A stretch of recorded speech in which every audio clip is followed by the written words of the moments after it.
is a nice copper coin, but Doug, do you know what time it is? 45 up. Who says 45 up, Doug? It's quarter after.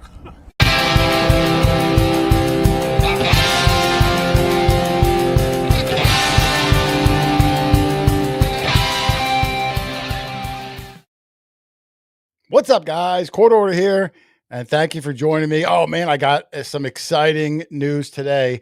I got these new headphones. It is so loud. I can't turn it down. So luckily, no one's here yet. But like I said, exciting news today. I'm going to lead off once the gang comes in with that. We're going to be recapping one or two of the last hunts. We got some big news with Jessica also in this show. And then we're going to have Matt Jones from Digstock coming on, talking about the newest hunt in North Carolina. It's going to be in March, I believe. So we'll have him tell you about that. Action-packed show. I'm really excited about it. Before I bring everybody in, let me say a couple hellos. I see Philip Michaels in here. Rick Rawrig, The Life and Times of Barney Taylor. Hit the Mark is here. NEPA History Archaeology Search. What's up, brother? Scott Cash, good Missouri friend. Papa Mike D. What's up, brother? Mike Benjamin. Steven Single, Handed Jewelry, and more. Relic Rat Recovery, Grandma Karen, Coils for Foils, Escudo, Hunter Bruce, Audrey Girlinghouse, French Creek Detector, Don Hartman, Mr. New Jersey Copper himself. What's up, brother? Oh, and of course, there's Hot Mess Fish and Alicia. Alicia, you're going to like tonight's news, I believe. At least I hope you will. I'm going to be excited to talk about it. We'll get to that in probably about 5 minutes. But until then, let me bring in some of the gang. We'll start off with none other than Mr. Dog Tag Doug, Mexican Doug, Jane Fond Doug. How are you, Dougie? How are you? I am good, Doug. Are you stoked to hear the news? I'm stoked to hear some kind of news. You got me sitting on the edge of my seat. I tried to let you guys know only the minimal amount because I wanted your natural reaction too. I really had to work hard for this news that I'm going to unleash. So, Calabash Digger Adventures is here. You do manage to keep us living like mushrooms. Well, some things I tell you because I want you to know, but some things I want you to know, but at a certain time because I want your natural reaction. Okay. You're not exactly, a Cary Grant with your acting skills. So it's better if I tell you in the moment and then let you be excited about it. Okay. So that's good. Hey, but we're gonna Scott, how are you? Yeah, 4 minutes. Maybe less. Let me bring in some of the gangs. I want everybody here, all the way from the first state of Delaware, Mr. Charles, the Heritage Relic Hunter. Relic Hunter. How are you, Charlie? There you go. You always have a hard time with that. After 5 years, Jason, come on now. Well, Dog Tag Doug, it just rolls off the tongue. But Charlie, the Heritage Relic Hunter, I almost have to take a breath. Yeah, I guess. And I feel like a singer. Yeah. Every time you say it, I feel sorry for you. We have to just get you a shorter, like an acronym, Doug. But yes, I say Charlie, the pig farmer, or something like that. Well, I don't want to insult Charlie. I'm a proud pig farmer, dairy farmer. I'm all proud of that stuff. I know you are, and you were one heck of a. That's why Charlie still looks great and as healthy as an ox. He's 127 years old because he was He has 4-H branded on his buttocks. It was mostly from walking around barefoot as a kid, walking in cow dung. That makes you live longer. Cow dung. Oh, I know. Listen, hard work is good for the soul. It's good for the soul, Charlie. That's why you look so incredible. Well, thank you, gentlemen. I'm getting a big head here all of a sudden. Talking about looking credible, let's bring in Lindiana Jones, who is in the bottom left square today. How are you, Lynn? I'm good. Hi, everybody. Isn't that where Charlie Weaver would always sit? I'm not sure. It's been a long time. Was Chuck Woolery the host of that show? Remember Chuck Woolery, Doug?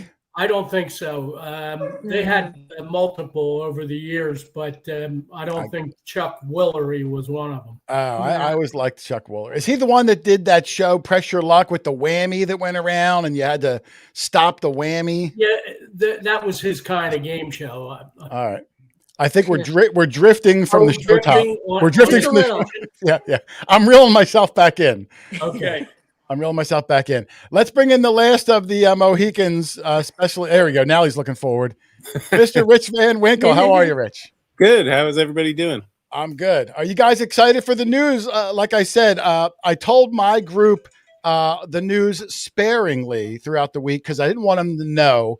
Because it could have fell through because everything was like, toothpicks and bubble gum.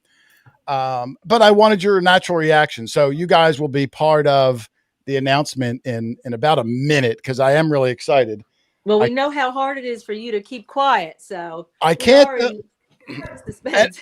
And the news I give, it's not the full news. You'll see why in a second because I still have to be careful with what I say. But before I jump in, while I have everyone's attention, I do want to give a shout out to the guy in the center, Mr. Dog Tag Doug. I'm going to put myself full screen for a second, Doug. Wait a second. What's all the jumping around? Because if everyone can see this, I can't see anything. All right. Well, we can see you, Doug. So just be quiet. If you can see this, Doug had a whole bunch of the silver that he's found over the years melted down and turned into this quarter hoarder silver belt buckle. Wow. And had it mounted on this leather belt that contains a whole bunch of silver quarters that he also found, with me over the years. And he had this whole thing custom made for me as a total surprise. So I want to give a huge shout out to Doug. I've never had another grown man get me a gift before that didn't have some sort of role in making me. So I want to thank Doug for the coolest gift I've ever gotten. Thank you, Doug. Really nice, Doug. Well, I hope you realize that in 23 countries, that means we're married. My wife already calls you my second wife anyway, so it's not that without the privileges. Yes. All right, let me get into this announcement, Doug. Okay. So let me finish. I'm going to try to spill it all out, but I got to be careful what I say because there's still other things in play. So what I've got, guys, is I had to work hard for this. This is not an easy thing to do. But in 2 days' time, this Saturday night, which will be, I think, the 13th, Doug? Yes. Yes. Saturday the 13th. I'm going to have a special quarter after live show on a Saturday, which I've never done before. It's going to be the same time, 7:15 p.m. And what's going to make the live show special is I'm going to have on Delic and Mark from Nokta. And I don't think Delic's done a live show since our live show like 9 months ago. She's in hibernation now. I thought it was longer than that. It's been a while, but Delic's coming out of hibernation. And the reason why is we are going to unveil to the world Nokta's brand new machine live this Saturday night.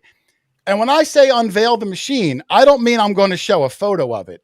We are going to show the machine from every angle.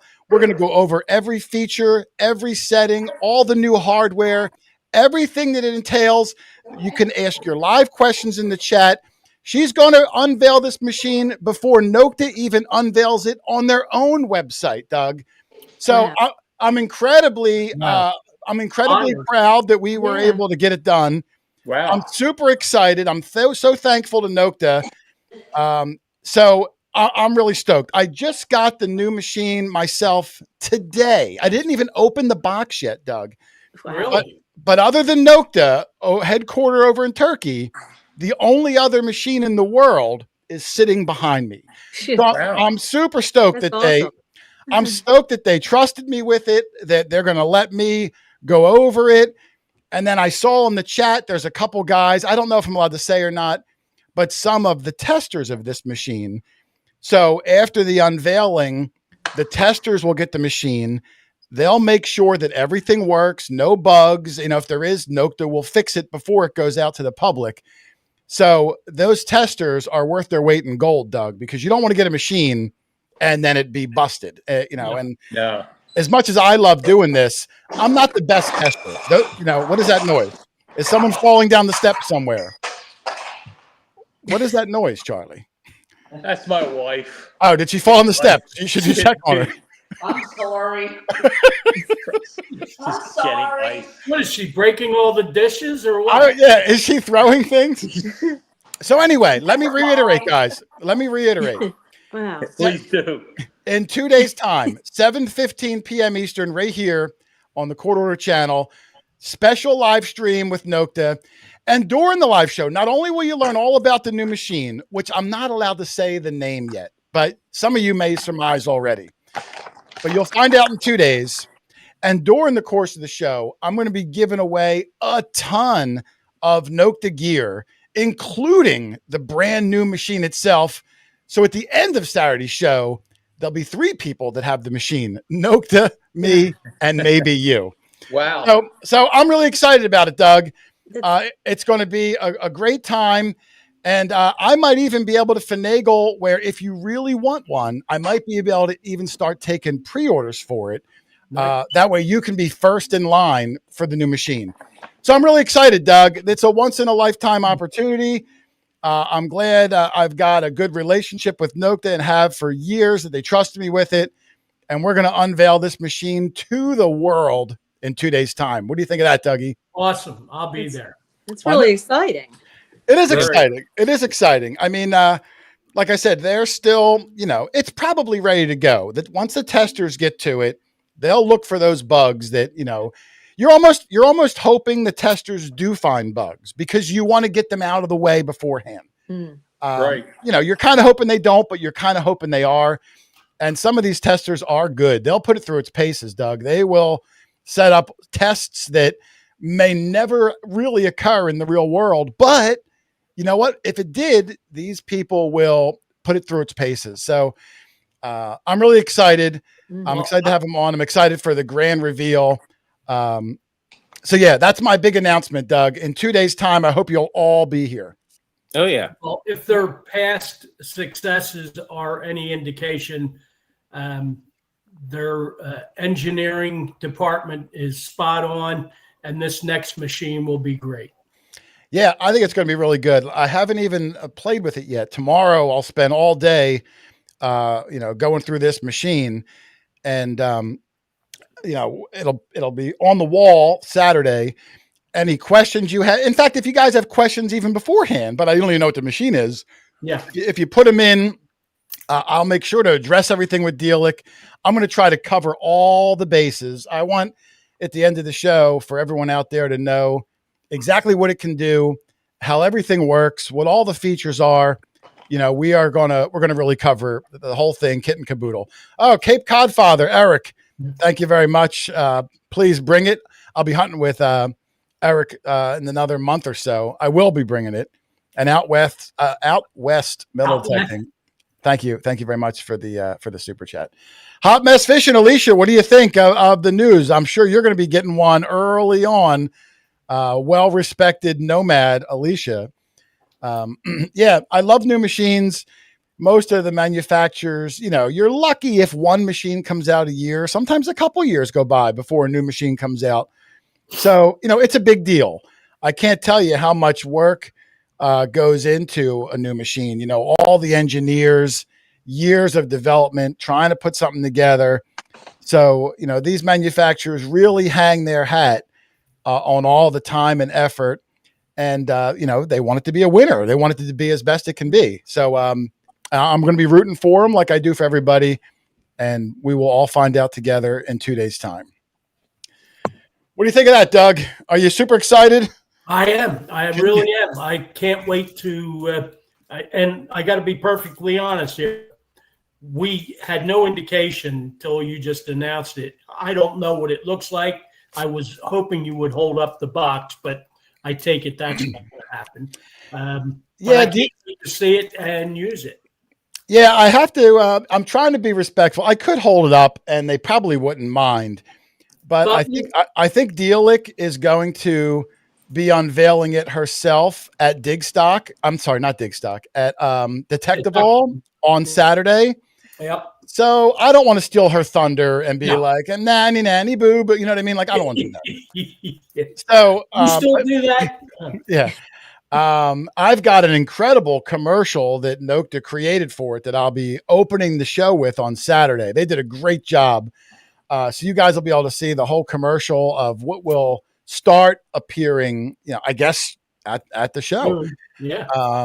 But like I said, we're going to cover all the bases. I'm really excited. So we'll see what it goes, Doug. This doesn't happen very often, but a live world premiere right The here. only thing that would have made it better if we were at Detective Ball pushing it with her.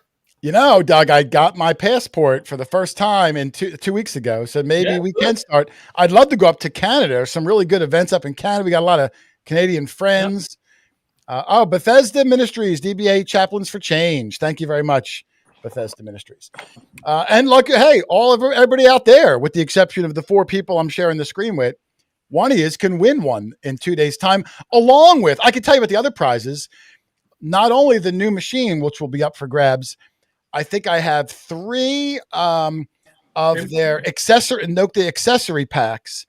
If you're not familiar with the accessory pack, it comes with a pinpointer, it comes with a hand digger, comes with a fines pouch, comes with like a leg holster. I think it comes with a hat and maybe some other tchotchkes, but that's got to be like I don't even know, $125, $150 value. I'm going to be giving 3 of those away. And of course, the big machine, and maybe we'll throw some other things in, Doug. You know, it's a celebration. There's going to be, you know, and I can't even say the price of the new machine yet, but it's going to be a lot of money given away in 2 days' time, this Saturday night. Okay. So cancel all your plans. Put the kids, put the kids to bed early. Actually, you know what? We're PG here. The kids can stay.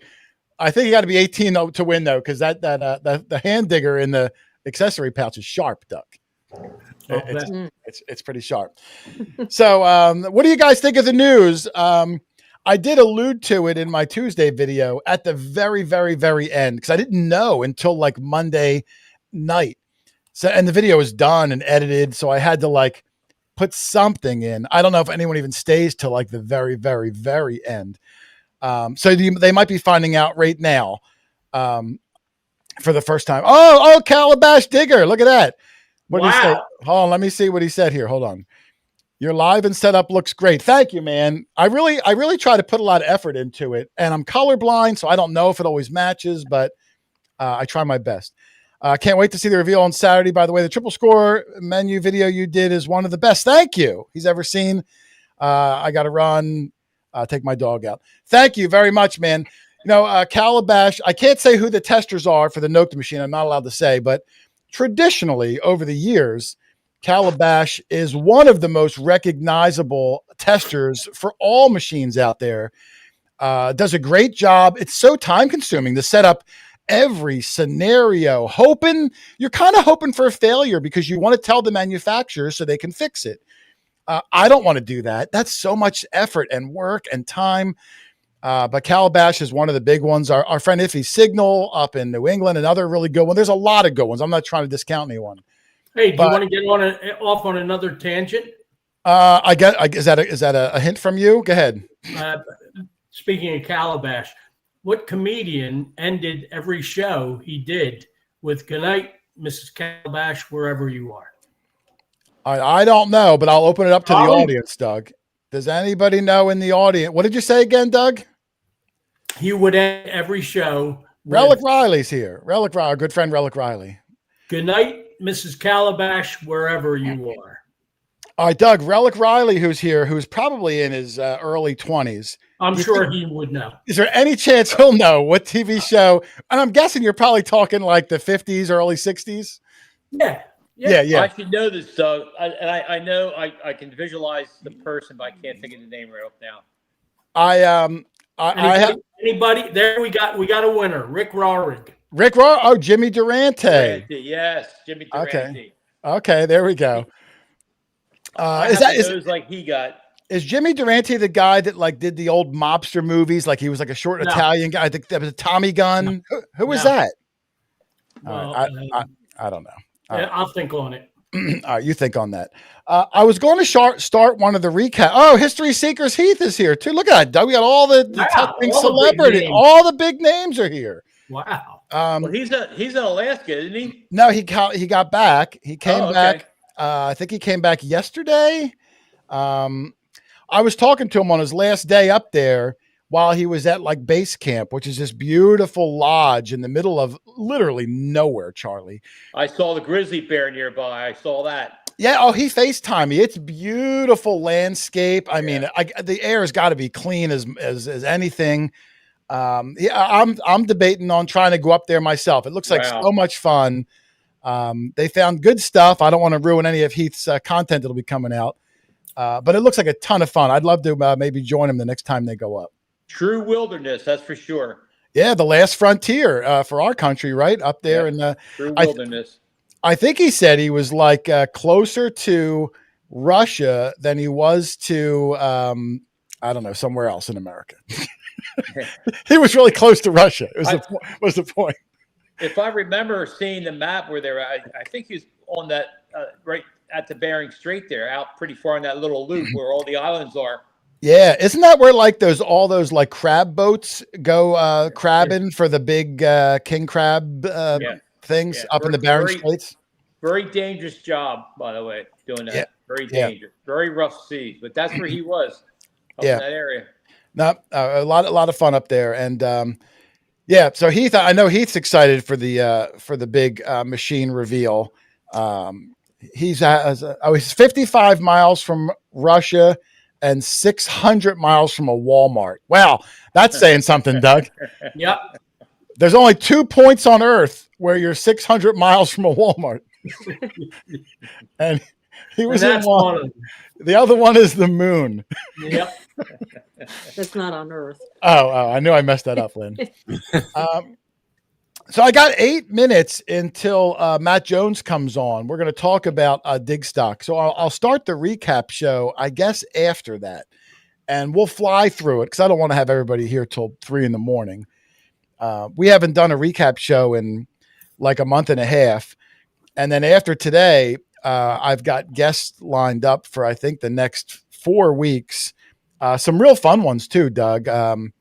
I got some authors coming up that write all sorts of treasure hunting books. This guy's amazing. Wait till you see him. I got a diver coming on, Doug, that's dove the Titanic, the USS Monitor. He's dove the Lusitania. Archaeologists will pay him to go down, dive, and bring up things from the boat to help them identify it. And he even had a TV show called Ghost Divers because he goes down like, the Titanic, Doug. I mean, how deep is that? Like he goes down to the bottom depths of, so the stories that he can probably tell and the dangers and everything, real excited. All sorts of good guests coming on. So, you guys will enjoy them coming up. Oh, yeah. If you guys didn't also see, I'll give a little self plug, Doug. I don't know if you saw, I did that interview with the treasure box hiding guy from the There's Treasure Inside 2 weeks ago. Right. And that wasn't live. I had to pre-record it. Right. They were nervous that he could slip up and say something live that would be, that you couldn't get off. Right. Yeah. So I pre-recorded it and then I had to edit some things out. Not that he slipped up and he was like, it's 5 paces off the oak tree. Like that didn't happen. But, if he did say anything, I tried to, protect his whole thing. Go back and watch that. It was like 2 weeks ago. It's a lot of fun. You can get this book. It's filled with puzzles and treasures and cryptograms and stuff. And if you can solve them, it leads you to 5 real life treasure chests that are hidden across America. And each one has like millions of dollars worth of gold and silver and all sorts of stuff. Michael Jordan rookie cards. And I think he said there's old rare Pokemon cards, like all sorts of just treasury tchotchkes. Chris Fallon said he's got the book. So Chris, I don't know how close you are to solving one of those puzzles, but if you need any help, I got the guy's number now. I could try to help you. Chris will be up this weekend. Oh, okay. Let's encourage him to bring that so we can peruse it. Okay. He's not. Oh yeah, he's not talking. He said. So he may not have a place to hunt then. Yeah, he'll keep it. Black man. He'll keep it between us. Hopefully Matt will be on. I'm going to give him. He's got 5 minutes. I don't see him in the green room yet, and if not, then I will start the show. You know what I will do, Doug? I was going to save this for later. I don't know if Jessica, she may or may not be joining us today. We'll see how it goes. But since I'm not sure, I'll share this with you now. Hang on. Let me bring this up. Now, I don't know if you remember this, but maybe a month ago when I was with Jessica, she didn't find this with us, but she found it a few days before, and I asked her to bring it. Jessica found this coin right here. Doug, did you get to see it in person? No. No. But I did see the picture the day she found it. Yeah, I have a close-up of it here. It's amazing. Here, I'll bring the next one up. I'll make this full screen for everybody so you can really get an appreciation for it. Well, that's not full screen. This is the coin Jessica found, which is a 2 real, right. And it was attempted to be cut into small pieces for making change. And it was scored all the way around. And for whatever reason, they stopped and didn't continue, breaking it up into the pie pieces. But because it stopped where it did, this becomes like amazing. You never, ever see this. You'll either see the whole coin or the pie pieces that people find, but never this chunk of time in between the two. And then it got lost or whatever after the scoring. So this was an amazing find. I had Jess take a picture with the little girl whose house we were at during this day. Her name was Jacqueline, and we'll be seeing more of her later in the recap show. But I bring it up because as great as that find was, it scored Jessica the cover of this month's American Digger magazine. So I wanted to give Jessica some props for that. Not only an incredible find, but to make the cover of the best detecting magazine in the world, in my opinion, right there, front and center. So kudos to her. And if you guys don't get American Digger magazine, I'll make sure I put a link to it in the chat afterwards.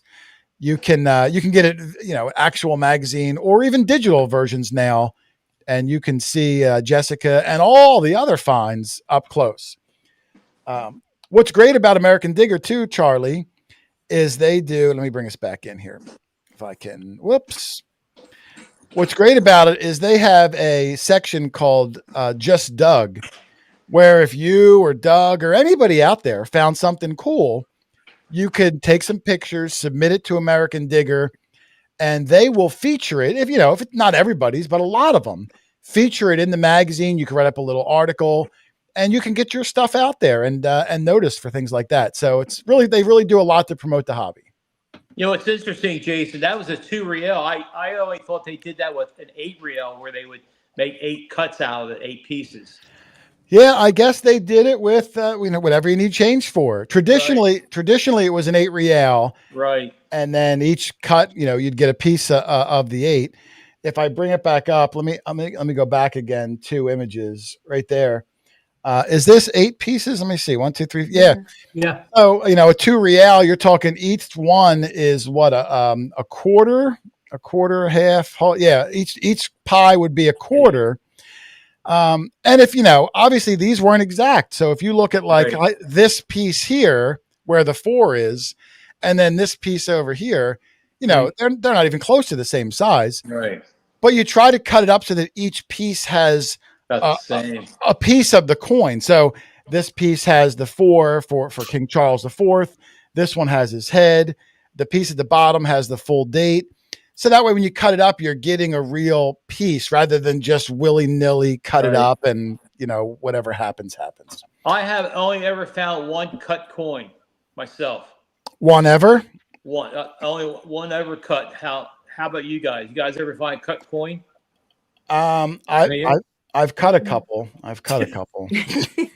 Charlie, you were there. Yeah, you were there.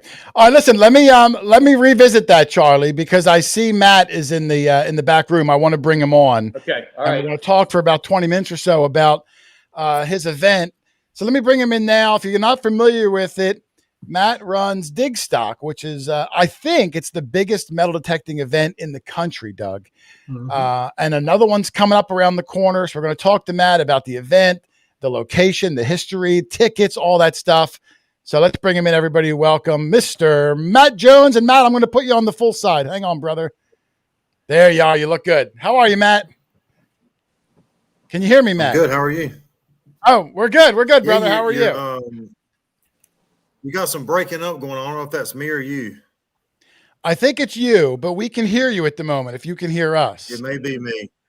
I'm in the boonies. You sound like kind of like a robot. I sound like a well, that's how I talk. It may be me. It says I've got a good internet connection. Well, I can hear you. Your video is a little pixelated, but I can hear you, and that's better than nothing. So let's see what happens. Hopefully, it doesn't cut out because it does seem at least it's working. If not, because you sound like what's that song where they sing through the guitar? Oh, Doug, do you know? Doug's my guitar guy. The rock song. Doug, do you know what he's talking about? That's kind of what it Yeah. sounds. Peter Frampton. Yeah. That's it. Yeah. Oh, I may need to switch to my phone. Do you want to do that and come back in? Yeah, All right, let me come back in. Let me switch to my phone and see if it's got a little better signal. All right, I'll kick you out. Come back in. All right, I kicked him out, Doug. We'll see if Matt can come back in. that's no way to treat a guest. I know. He sounded good, but I could see some potential pixelation coming up down the row. So, and if not, if it doesn't work, I know the information. I'll just tell you. I like it. I like the people to tell you. Yeah. Doug, you've been to a couple of Digstocks. Charlie, you've been to some with me. Yeah. Rich Lynn, I don't know if you've ever been to any of the Digstock events. Just one. Were you? Oh, that's right. You were at the one. You were at the one where we stayed at the Airbnb. That was like that wasn't the one with the Squatter. The squatter. Yeah. It was oh, here's Matt. Let me see if he's back. Yeah, it was one in Rocky Mount. Yeah, you there, Matt? Can you hear me? I can hear you. Can you hear us? Good. Can you hear us? Yeah, I see your mouth's moving, but there's no sound. We can hear you, so it might there we be go. up. Can you hear us? Up. He just left. He'll probably be back. Really? We'll get it. He said he wasn't home. He was on the road. So we you can't really test ahead of time because where he was when we went up, he's back. Let's see. All right, crisis averted. I think I got it this time. All right. I can hear you. I can see you. I think we're good to go. How are you, brother? I think we're good now. We were just talking a little bit about Digstock. Most of us have all been to a couple in the past. So I wanted to bring you on to talk about the newest one. I believe it's Digstock 12. It's coming up in March. Can you tell us about the event, Matt? Can you tell us? You can't give us the location, but can you tell us about the history of this location? Yeah, so it is. I can say that that this property is probably the most historic property that I have ever been gracious enough to be granted to have a hunt on that is not state owned. Oh wow! There is a lot of history on this property. It goes back as far as 1680. There are multiple 1705, 1711 plantation style homes on it. It is very, very relic dense on this property, and it's massive. It's 7,000 acres, so it's massive. When I was reading about it, it says, kind of on the spot. I'm sure it's hard to remember everything. 100+ old home sites on the property, Native American settlements, Revolutionary War military road, river landings, and more. And like he said, 7,000 acres of possibilities. And if we didn't tell you, this is in North Carolina, right, Matt? North Carolina? Yep. It's in northwest North Carolina. Northwest North Carolina. Doug, that's your stomping ground. That's where you were born, Doug, in North Carolina. Near Roanoke, maybe? I can't say. He can't say, Doug. Come on. He's trying. Don't fall for him. Don't fall for everything down there. Now, how many people are you expecting for this one? Because there's been some big turnouts at some of these dig stocks. So we're pushing for 500 people on this one. If we happen to sell a few more, that's okay, but we're going to cap it around 500 people. About 500. Yep. How about I'm looking through in the past, there's always been a lot of vendors and manufacturers. Do you have anything like that lined up for this one so people can know what to expect in the downtime? We do. Nota is going to come on board. They are going to sponsor. We're actually doing something kind of like Mind Lab Masters of Metal. So basically, sometime in October, we'll open up another slot. It'll be $25 a ticket. And basically 10 people will compete head to head with ciphers, codes, riddles, detecting challenges over the 3-day period. And then the winner will walk away with, whatever Nota decides to sponsor for that, special little event within inside the big event. So it's just something extra fun to have, and some for people to do. Is this I saw on the website, was it called Quest for the Lost Legacy? Quest for the Lost Legacy. That's right. Because there is there is an actual legit buried treasure on this property. There is a book that is written about this buried treasure. This was a family, you hear a lot of stories about buried treasure that families lost or got stolen. This one is actually legit. This one was actually buried by 5 slaves sometime around the Civil War. The reason that they never were able to retrieve it is because where they put it at, they put it actually in quicksand by the river, and they could not physically get it out in that day and time. But we do know that it is real because the owner has been walking his dog and has found scripted silverware and scripted spoons along the edge of the river with their family name on it. So if an attendee were to find this treasure chest, are they allowed to keep it? Do you have to turn it in? What's the deal with this treasure chest? So anything that is valued at, I think it's $50,000 or more, we ask that it's turned over. We'll put it up for private auction, and the landlords have agreed, they don't want it. They would rather have the money off of it, and the finder will get 50% and the landowner will get 50%. All right, there you go. Real life treasure hunt, Doug. Yeah. Yep. Now, the only thing I'm going to say, be careful if you're looking for it, because you said it's in quicksand. That's what the book says that they put it in. Yep. So along with your detector and digging tool, Doug, carry a long rope with you. Carry a long rope and a buddy. Mm-hmm. How about the ticket process, Matt, and the hotels? Are the tickets still available? And I know because you don't like to say the location, how do people know about hotels without knowing exactly where they are? How do they work that? So we've changed. We've done a complete company restructure on the website. Used to everything was posted publicly, and we had some issues with people that would, nighthawk or sneak on or figure out where it was at. So we've kind of tried to revamp all of that. Now when you log in, we have a reward system. I know that's not what you asked me, but I'm gonna just go down the rabbit hole for a second. We have a reward system, where people can log in. Once they get 1 point for every dollar that they spend.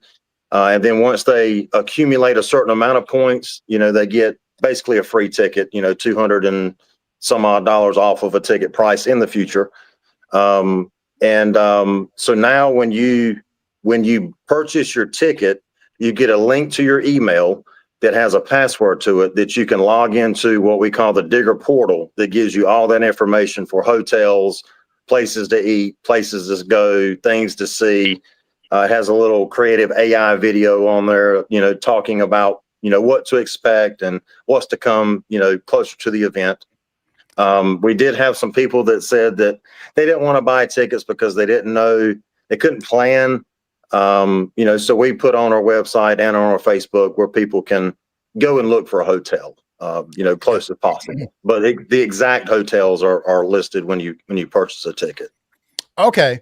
So, if you've never been to one and you're not familiar with North Carolina, it's in Northwest North Carolina. That'll give you a general idea. After you get your tickets, you'll get a more precise area without giving away the hunting grounds, because who wants to go hunt a ground if Nighthawkers hit it a week before? But he'll get you closer. You get your hotels, and then probably in a couple of days before the hunt, there'll be a mass email that tells you exactly where to go. You go for you're doing a big meet and greet. There's usually a meet and greet. Yep, and we've upgraded our maps. So I don't know if I know you, Jason, you were at Digstock 5, the big one we had in Leggett, with the the 1,000 people plus at that one. Yeah. So now our maps, we've got two people that have stepped up and have really redesigned the whole map feature. Now you can view it either online or offline. We have a way that you can download it.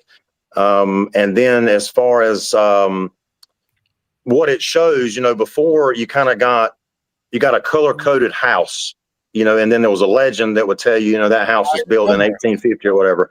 Well, the problem was we had people that would say, well, I went to that place. There was no house there. Did you test it? So now when you click the house, it shows you the map that we found it on, that we overlaid on it. It has a high resolution LiDAR image attached to it. And it has any kind of diary or any kind of history that we've researched on it. Plus, it has the 1711 overlay showing you the earliest map that we can find on each pin. We have crossroads pinned now, old road beds that were pinned. It's a lot more advanced than it was. Well, that's great. I mean, if you're reluctant because you're thinking, well, if I don't know the area in enough to notice, I can't do the research on it and the history, they're doing it for you. And it sounds like this map will answer most of your questions. The LiDAR alone we use it a lot. That's incredible. It almost will lead you to the hottest spots. So the interactive map sounds great. I'm really, this sounds like it's going to be a real winner. Are tickets even still available, Matt? They are. There's a few left. They're in the 100 range now. But there's a few left. I suspect that it'll probably sell out within the next month or so. But they're still available if people want one. I'd like to give one away on this show if there's a way to do that. I guess there could be a way. Hold on. Let me set this up real fast. Hang on. You guys want to try to have a shot for a free ticket to Digstock? Give me a second. I should have asked if you were doing this. While you're doing that, I'll ask a question. Have you determined yet, Matt, how many days the event will last? It will. Hold on. Matt, hang on. Just so I get this started. If you guys want a ticket, we're going to give one away. I need you to put hashtag Digstock in the chat. Hashtag Digstock. We'll run this for a couple of minutes. Everyone get their things in. If you don't know what it looks like, the hashtag is the #. So once I see the first one, then I'll have, there we go. Buckle Boy. Thank you, Buckle Boy. Everybody's putting them in. You got about maybe 2 or 3 minutes. Put it in hashtag Digstock. Go ahead, Matt. While they're doing that, I don't want to cut you off. You can answer Doug's question. No, you're good, man. So we'll have the pre-hunt on March the 5th. That'll be a Thursday evening, probably 1 to 5 or so. And that's another thing. So registration, anybody that's ever been to a Digstock, you've had to stand in an extremely long line and you've had to wait for name tags and all that jazz. So now when you buy a ticket, you get an actual ticket in your email. And then you also get a QR code in your profile when you sign up on the website. So now when you come to check in, we literally scan your ticket and you're in. So check-in time has been cut down in half. But we'll have the pre-hunt March the 5th from probably 1 to 4, 1 to 5. And then you guys can hunt the 6th, the 7th, and the 8th from sun up to sundown. Oh, wow. That's a lot of hunting, Doug. Yes, it is. We were at some of them. I mean, we got together. We hunted with Green Mountain Brad. We met up with KG and Ringy for a little while. We met up with Brandon, Nicholas. We had a great time. I thought we did exceptional. And then when I got back to the tent, I saw other guys found 2 reals, half reals. I was like, oh, well, we didn't do that good, but we did good. We all did good. Got good videos out of it. Well, I got another question or two, and guys, put that hashtag Digstock in. I'm getting up to the entries. It's at about 77. There might be lag, so I'll give it a minute or so. And we have an event in December as well. We actually have a franchise company called Roots and Relics. That it does not belong to me, but they are having a Native American dig in December, first weekend of December, where you can come out and dig pits and look for arrowheads. And there was actually Amy Garmuth, I think it was Garmuth. She wrote an excellent article in American Digger magazine about the last Native American hunt that was there. Yeah, I know you've been doing a couple of them now. How was that turnout for you? That's more specific niche, but I know those arrowhead hunters, man, they love that stuff. Oh yeah, it's kind of a specific niche. I mean, there's some relic hunters that come, and I will say if they come to relic hunt, they're probably not going to find much, but they will find arrowheads. I mean, I think everybody that came last year that actually dug pits walked away with several dozen points or tools or some kind of Native American artifact. Wow. And I'm going to stall to give people some time here, Matt. So I'll ask you some questions that'll just make you feel weird. All right. For someone that's never done an event of any type before, what can they expect out of Digstock? Is it something a beginner could do? Is it overwhelming? What do you think a beginner who's never gone to an event, what can they expect at an event as big as Digstock is? I think it's about like anything else. I think that, it's such a massive tract of land that it's very easy to get overwhelmed. But I think that they're not only mine, there are a couple of other events that I think a beginner could go to and do well. The difference with us is we have the actual manufacturer on site and we give you all the research, via the maps to help calm you down a little bit, and I can say if you did come and you got in a field with a lot of relics, don't get your head swole up to where you think, well, if there's stuff here, there's got to be stuff over there. Stick in one place and hunker down and you'll do exceptionally well. Yeah, that's something we say every week. If you're catching fish, don't move the boat. Just stay there because you might not find another good hot spot like that. That's right. How about vendors and manufacturers? Are you allowed to give a list on who's already going to be there in case someone swings a certain brand and they want to see if their brand's going to be there? We have, so as of right now, we have full manufacturer support other than First Texas or Fisher. I have not heard back from Rush yet, but everybody else, Mine Lab, XP, Nota, Garrett, they will be on site. That's everybody. And I think Alicia, our Nomad, who's my moderator, I think she'll be there. She goes to all the events.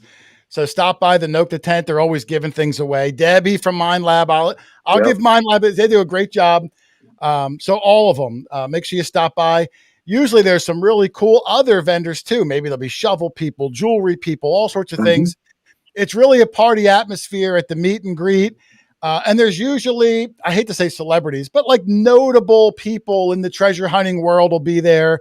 Brad, Green Mountain Brad, I talked to him last week. He might be going. In the past, our own dog tag Doug. You don't get a bigger celebrity than that, Matt. Yeah. Matt saying who? I'm giving a cheap plug to Dougie. All right, let's do this giveaway. Now, this was kind of last second, so I don't know if it got everybody in or not. It's saying I have 98 people. It might have been more. I think there's more. There's 260 people watching, but sometimes it doesn't always get in there. But I'm going to draw a winner, and Matt's going to hook you up with a ticket. Is that right, Matt? Yeah, so all you got to do is you can just, I can give you my email or you can shoot me a message on Messenger. And when you go to checkout, I'll create a coupon code just for you that will give you a free ticket. All right, so here's how I do them when I do giveaways. If I call your name, you have to put your zip code in the chat. And the reason I do that is so 9 different people don't email Matt and say, yeah, that was me, big hunting Barry. No. So you put your zip code in there, and then when Matt gets it, that zip code better match your mailing address zip code, and then you're good to go. Huh. So if you want to win, your zip code's got to be in. You don't have to give me your address or anything like that. All right, here we go. Let's draw a winner for a free ticket to Digstock. Give me a drum roll, Doug. Spitball. That's awful. Here we go. Good luck, everybody.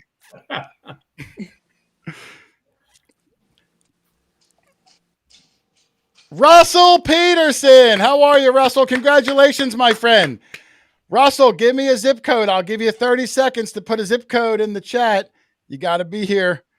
Let's see if I can get something from Russell. I'll give him a second. We'll keep an eye on the chat.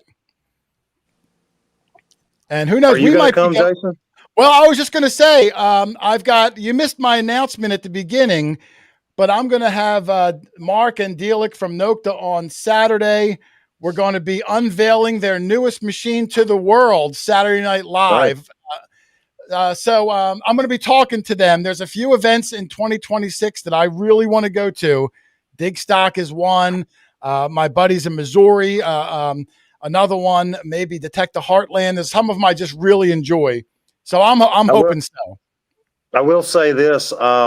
Speaking of on that, so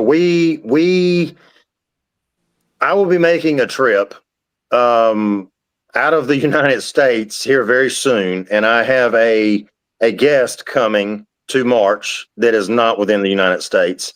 Hopefully, to do some collaboration on some events in the UK, Digstock events in the UK.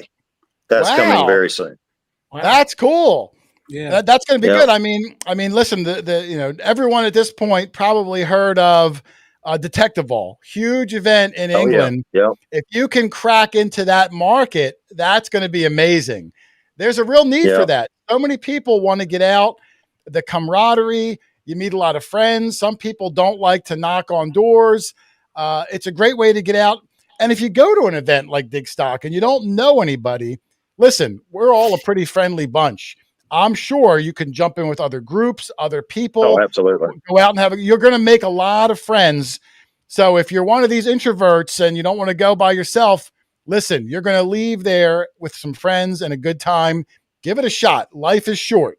Go out there. I'm telling you, you're going to have a great time. Yep. No doubt. And I'll be there, Matt. I'm a Tar Heel, so I'll be there. All right. Did anybody? Russell Peterson, where are you, brother? Come on. He did. Did he say something, Rich? Yeah, scroll up. I'm looking. Hold on. Just want to make sure he's here. I'm looking. Russell Peterson.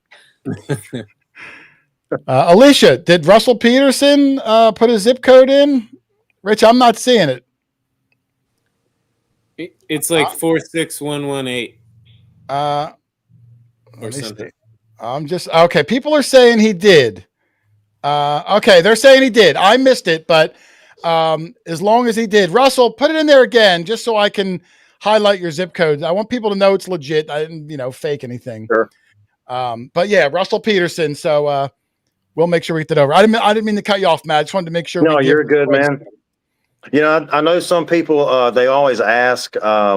Where can they park? So the one thing about this property that's pretty amazing is these owners have paid a lot of money to put flat top gravel roads basically all over the entire property. Like you can legitimately park anywhere on this 7,000 acres. So we're not going to have parking spots. They can just park anywhere on the farm they want, along this gravel road. So that cuts out walking time and leg time tenfold. Oh, that's great. We've been to some events where, hey, you got to go walk a mile, but if you want to get there, that was your option. Or maybe there's 2 golf carts or so that are helpful, but 500 people. So it's nice. You can move up and down and get as close as you possibly can to almost any spot on the map, which will be great. Almost any spot. Well, that's a great too. Not always easy to get that kind of access too, where farmers let you travel all through the property like that. And there's Russell Peterson. Just screenshot it, so I got it. Oh, you got it. Okay. And Matt, what's your email? How should they get a hold of you? I'll put it in the chat. Support@digstockevents.com. Digstock events. Russell, did you get that? Support@digstockevents.com. I'm a terrible speller. Let me see. Alicia's good at it though. Hold on. I'm going to put it in there. I think that's right. I'm going to add it to the chat there. Support@digstockevents.com. And if anybody out there wants to get a ticket, inquire, anything like that, the website, it's digstockevents.com, Matt, the website, or is it just digstock.com? It's digstockevents.com. All right, digstockevents.com. It has all the information about this hunt, your tickets. There's probably a question. You can always email them, let them know. Hopefully, we're going to be there. It's going to be one heck of a good time. So go check it out. Oh, and the dates. I'm sorry. I don't know if I covered them. March 5th through the 8th, right? The meet. March 5th through the 8th. And I do want to throw one thing in there. So we are going to donate $5 off of every ticket that sells to an organization called Angel Tree. Basically, what they do is they fulfill kids and families that don't have a lot of money. They basically give us a Christmas list of, say, 10, 15, 20 kids. And some of these kids, I mean, they're only asking for like a pair of shoes or a pair of socks. So we will fulfill, we'll donate $5 off of every ticket that sells to this organization to help fund for some kids' Christmases that can't afford to have a Christmas. That's awesome. That's really good. Well done. I'm getting some questions, Matt. How much are the tickets? I have it up here, but I always like the guest to answer. They're $235, I think, is what they are. And if you're a military first responder, EMT teacher, you can fill out the form on our homepage. It'll send you to GovX, which is a third-party app that checks your background. Once you're approved, you log in and you get a discount off your ticket. There you go. But even full price, $235 for 3 full days of hunting that kind of ground with that kind of history on it. That's a pretty good deal. I mean, that's like $80 a day for you to have a chance to find maybe some of the oldest stuff in America. So, hey, and you're going to meet some friends too. I can tell you that there will be, if there's not Cobbs and Rev War stuff off this property, it'll blow me away. Yeah. Well, listen, there's never a guarantee, so don't make people over. But I'll tell you what, guarantee. Yeah, but there's a very high chance. Yeah, if there's that kind of history in there, especially the Native American stuff, I mean, you can get 10,000-year-old or Rich. I'm not 10,000. How old are Native stuff? Rich, 7,000. Yeah, 10,000 and more. Hundreds of old home sites, the Rev War Road, river landings, and maybe even pieces of this treasure chest that was buried. So I'll tell you what, you're going to have one heck of a good adventure going. So it's a really good price. So make sure you guys go check it out. There'll be links in the show. Tickets are still available, but they're going to go fast. And you might even see some of us there too. Get a little bonus out of it. So there you go. Hey, Matt, thanks for coming on, man. Thanks for sharing about the event. And I'm looking forward to hopefully seeing you ourselves. Yep. Appreciate it, man. Have a good night. Take care, brother. You too. Good night. Good night. All right, Doug, what do you think about that? Digstock 20. I didn't even know he was going to give a ticket away. So that was very impromptu. Congratulations to Russell. But man, between the Digstock and then the big Saturday announcement, we're giving thousands of dollars away. Yep. Doug. That's a Digstock I don't think I want to miss. No, that sounds really good. I'm going to look for it. We'll try to look for some sort of an area. And I think we know people that live in that area. Maybe we could even see if we can crash on the floor or something. Yeah. Depending upon where it's at, my relations live in that part. Your relations? What's that mean? My relatives. Oh, okay. I've never heard anyone call it my relations. Almost sounds dirty. Charlie, is there anyone in this world you're not related to? Let me see now. Give me a chance to think about that. Some old timer just said any camping. I just let Matt go. On the Digstock website, there is a Q&A. They'll probably cover things like that. If not, you can email them. I had the email up there, support@digstockevents.com. Email them if there is camping on site. If there's not, there's probably campgrounds, in a really close proximity, but I wish I saw the question earlier. But they do have a Q&A on the site. And I see Buckle Boy in the chat, Doug. Yes. Buckle Boy, who was going to be a guest in a few weeks himself, who just put out the new book, the Relics ID book. That would be a great giveaway at the event there. I should have told Matt, pick up some of those books. I've seen some pictures of it. I didn't want to look at it too much. I want to save it for when he comes on. But the hobby was in desperate need for a who's who of books. Everybody that finds things wants to know what they got, what they have, and this thing looks jam packed. So kudos to Buckle Boy for putting together an incredible one. And I think American Digger Magazine, it was the publisher on that. So we've already gave him a mention earlier for Jess's Real, but now also putting Buckle Boy's book together. Does a great job, Butch, and the whole family over there. Yep. Buckle Boy needs to come east here so you can get a KG. Yeah, I saw Buckle Boy was on a show like a week or so ago, and I think that was the first time he ever showed his face. And with the book out, he used his real name because Buckle Boy's always kind of been anonymous. He was like a shadow hunter. Like no one really knew much about him. But now with the book, he's an author, a published author. His name's out there, his picture's out there. I'm really curious to see how that's going to change him because, you lose your anonymity when you do things like that. We've all lost our anonymity, except for Doug. No one knows who he is, but the rest of us. I did pass all my background checks, so don't get any ideas. Okay. You still have the ankle monitor on though? Yeah. Some things you can't shake. Listen, I'm going to fly through some of the recaps we were going to do. Because we're already an hour in. I had 2 hunts up. I'm going to go through them quick because that's the whole point of these things, kind of make it a little bit fun. So let me bring this up. The original quarter after show when I started it was supposed to be to recap, the regular videos, to talk a little bit more about it, show some of the cool finds we had. And it kind of morphed into more guests that I really enjoy, meeting people from all different realms of treasure hunting. But once in a while, I want to throw in a night like this where we can just relax. It's just us, do small guests and recap some of the videos. And that's what I wanted this to kind of be. So we're going to dive into some real quick hunts, Doug, over the last, I don't think we've done one in a month and a half. Anthony, hold on. Anthony just tuned in a few minutes ago. Will you guys be giving info on Saturday's giveaway? You did miss it. I went into it in detail at the beginning of the live show. Once it ends, Anthony, it'll become a video. You can go back and watch it. But the recap again, in 2 days, this Saturday night, I will have Dielich and Mark on from Nokta. We're going to be unveiling to the world premiere of their brand new detector, go over all the features, the settings, everything that's new, the hardware. I'll have one in my hand as well as real crisp, sharp photos. So I'm not holding things up to the camera all night. And you guys will know exactly how this machine works.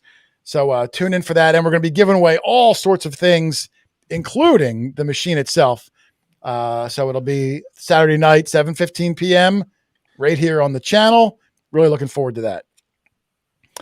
But let's dive into some of these, Doug. I'm going to go through them quick. I'm not going to harp on them, except for my finds, because those are more special. I just picked a couple of them real fast. This was a hunt that we did. This was actually a return trip. The first trip, we kicked some butt. We went back again because the area was so big. You can see the house in the background there. I think the house was 1725. It was a beautiful house. And we did really good again. So I'm going to blow through it and we'll take a look at some of these incredible finds we had. The first one was rich. It's always rich, Doug. Always rich. Always rich.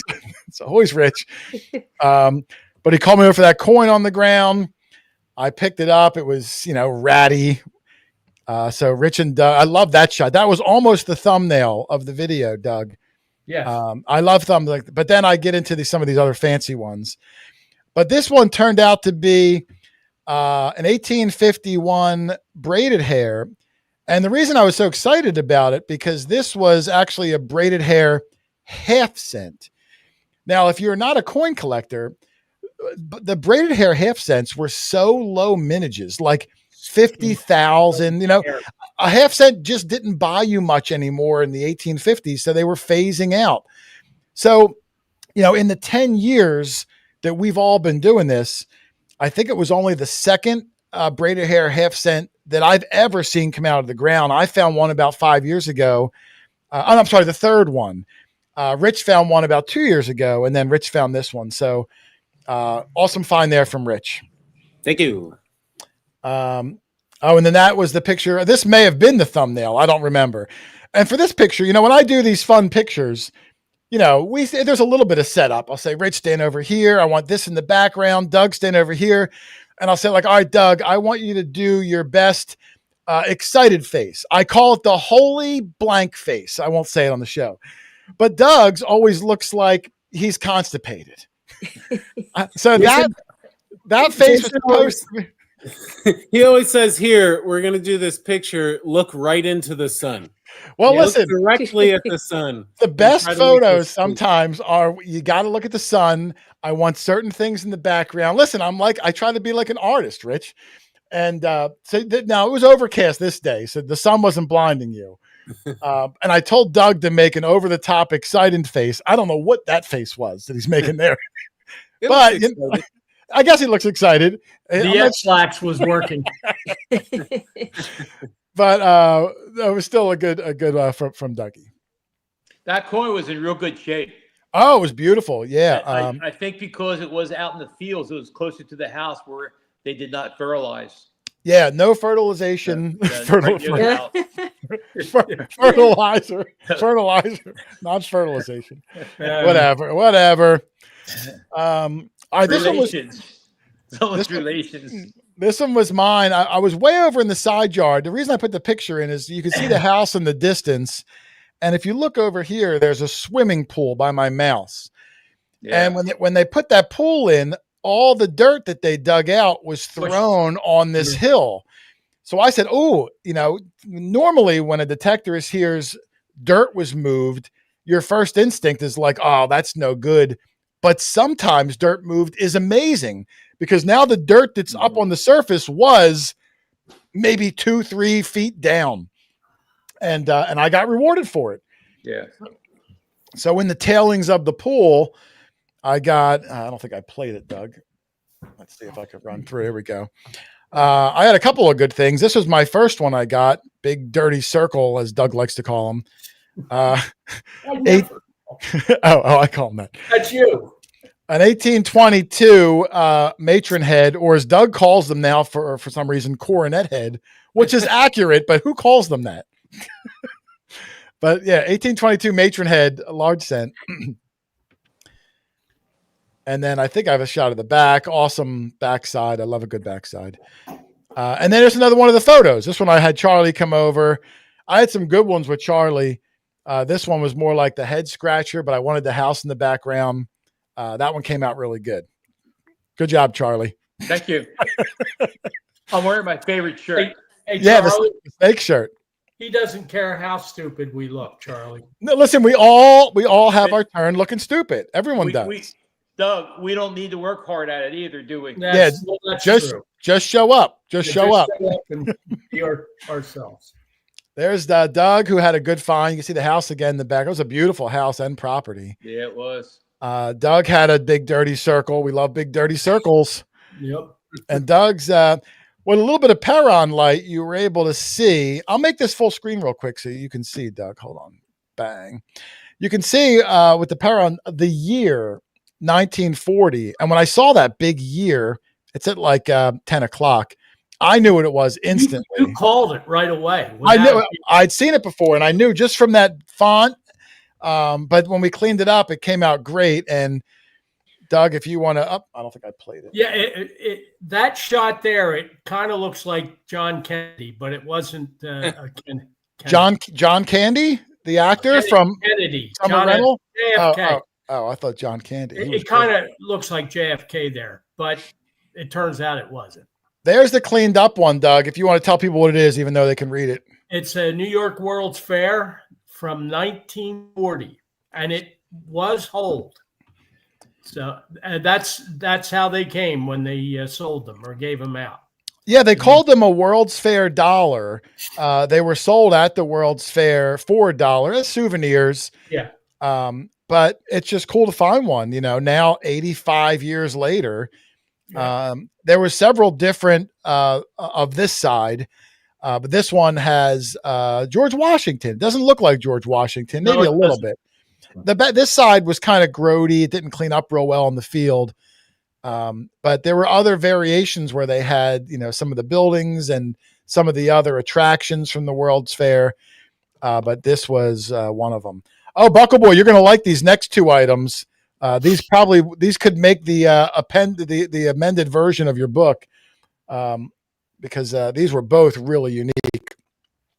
But there's a good shot of Doug. I captured just solo. I liked Blurry Rich in the background, Blurry Charlie in the background. Charlie and Rich look best when they're blurry. My wife says the same thing. Yeah. Everyone looks good blurry. All right, so Rich called me over. I don't know why in this photo he has an angry look on his face. He wasn't angry at all. He was sitting there for 20 minutes waiting for you. Yeah, he was probably waiting and waiting. But you can get a good shot of the house again. If you notice, do you see two mounds there? Yes. That's what Rich does. He just goes around and he says, to heck with it, I'm not waiting for you. He's got to find something else. This is typical of him. He's got But I do want Rich to do that. While I'm filming Doug's thing, when I go over and film someone's fine, I might be there 15 minutes. We film it dirty. We like to show it. We'll clean it up. We try to give a little history on it. So Rich will find something, leave the hole open, go to the next one. So he's got two holes open here. And for the house in the background, another one of the houses, which is typical. This house was built in 3 stages, like most of these old houses. The right side behind Rich was the oldest house, 1720 something. But I think all 3 of the stages were all really old. I think even the newest section of this was like 1880 or something like that. Yeah. But these are Rich's finds. Hold on to your seats for these ones. These were amazing, I thought. This is the first one that he pulled up for me. And look at that, Doug. Now, when he first showed it to me, I only saw the dots. I didn't really know what it was.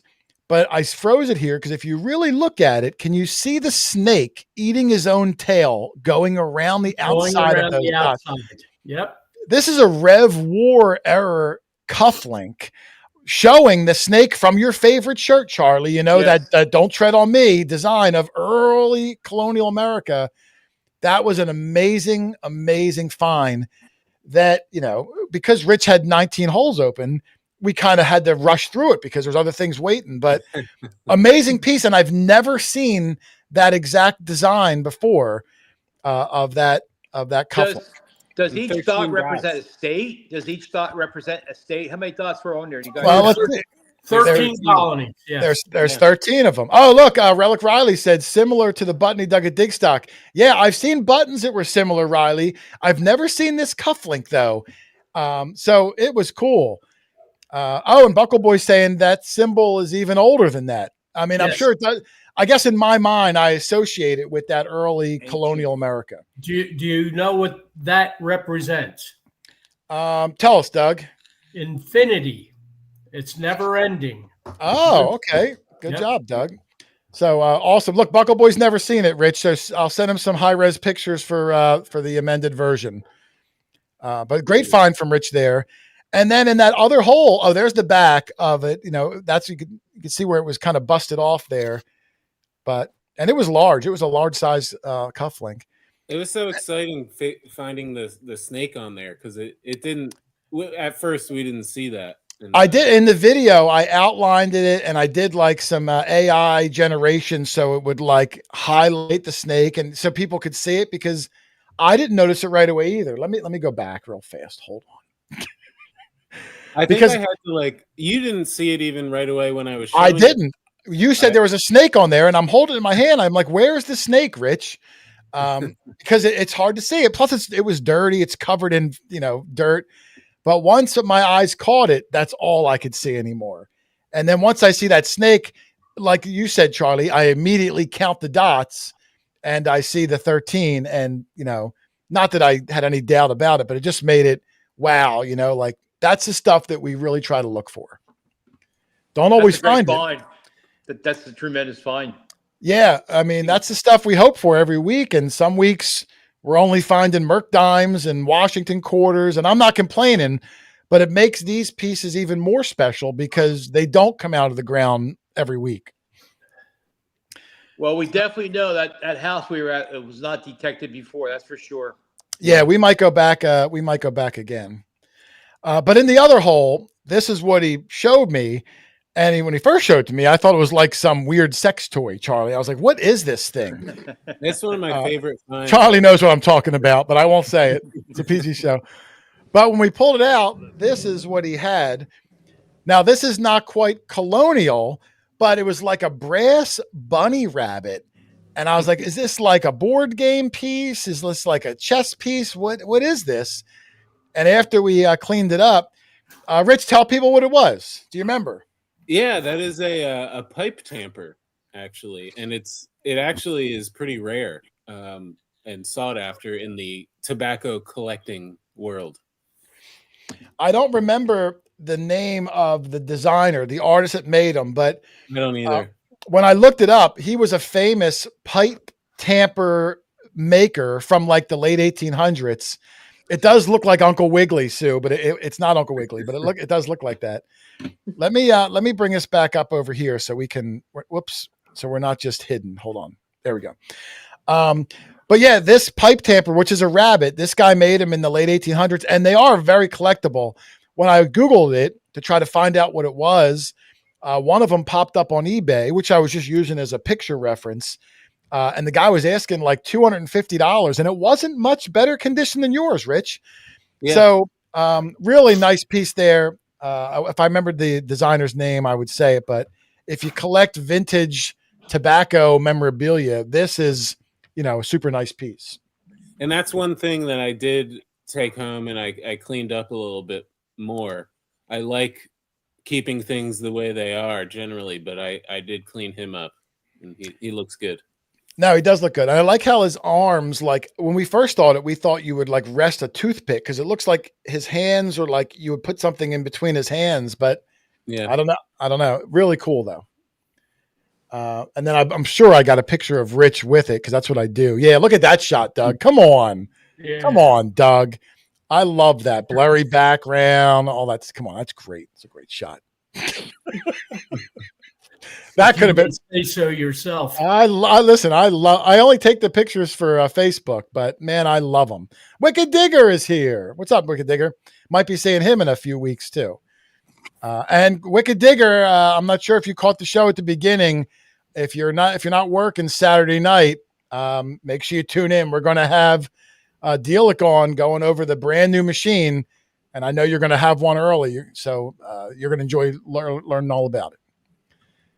All right, let's see what else we got here.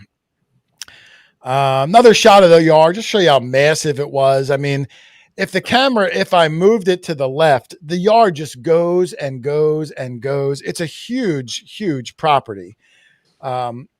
Jason, what impressed me about you was you figured out where the old road was. Well, you always look for the old road, and we did that in the first video. This was the return video. Okay. But that old road, yeah, we found, Doug and I each found Hibernias. We found a couple of matrons. We found KG3s.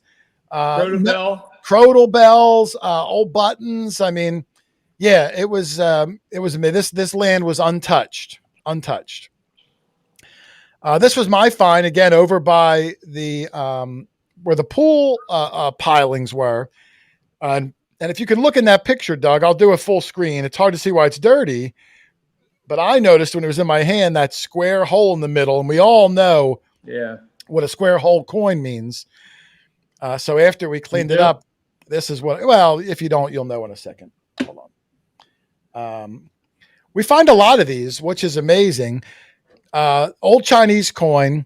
I actually saw one on Riley's Facebook page today. The exact same one as this. These are not rare by any means. They were so highly made over in China, but it's rare to find them over here. Well, I don't say rare, but they're hard to find. And these are super old. This one right here, I'll show you the other side, which came out a little better. This side. Yeah. This is from the, I don't know how you pronounce it, Kangxi, the Kangxi Tongbao. Yangtze. Whatever it is, Doug, you say it, not me. Part of the Qing dynasty. How do you pronounce that, Doug? Qing. Quang. Quang? Well, whatever Doug said, but these date from 1662 to 1722, which is like, if this was an American coin, I'd be doing backflips in the Yeah. year. But when we find these Chinese ones, don't get me wrong, they're very cool, but they just don't have the same, like you're not as excited. Yeah. We And do we've- find a lot of them though in Well, this we- area. We've talked about it before, and the reason why is because in the 1920s, it got real popular in America to decorate baskets and wind chimes with these old Chinese coins because you could run a string through the square hole. So in the 1920s, we were importing then 200-year-old Chinese coins because they were so cheap. They made so many in China, they weren't valuable. So all these Chinese coins that are everywhere, a lot of them stemmed from either the Chinese making the railroads over here in the mid 1800s or the revitalization in the 20s when they used them for all these decorative purposes. So it hasn't been in America since this late 1600s, but the coin was made in the late 1600s, brought over here 200 years later. Yeah. And we love them. We do find a fair amount of them throughout the year. They are really cool. So that was my good find there. Another shot. This is the side of the house. I love old stone houses. Lynn lives in a 1740s old stone house, which we've shown before when we first met them. Love the look. And that's just a great angle right there. They're just stunning. And even though we try to find really old stuff, Rich, on the side of this 1720s house, found that 1944 silver Washington. It's weird. I mean, the house has been lived in continuously since then. So you're going to find modern stuff and you're going to find old stuff. And what's weird, Doug, is sometimes the old stuff isn't necessarily even deeper than the modern stuff. And people question it every video, and I don't even respond. I don't have the answer for that. I don't know why you could dig a 5-inch deep silver Washington quarter, move over 10 feet and dig a 2-inch deep, half real. I don't know why. It just, the coins fall. I can give you an idea, Jason. Yeah, give me an idea. Well, you have the topsoil and subsoil, and subsoil is more like clay, usually around, especially where we live.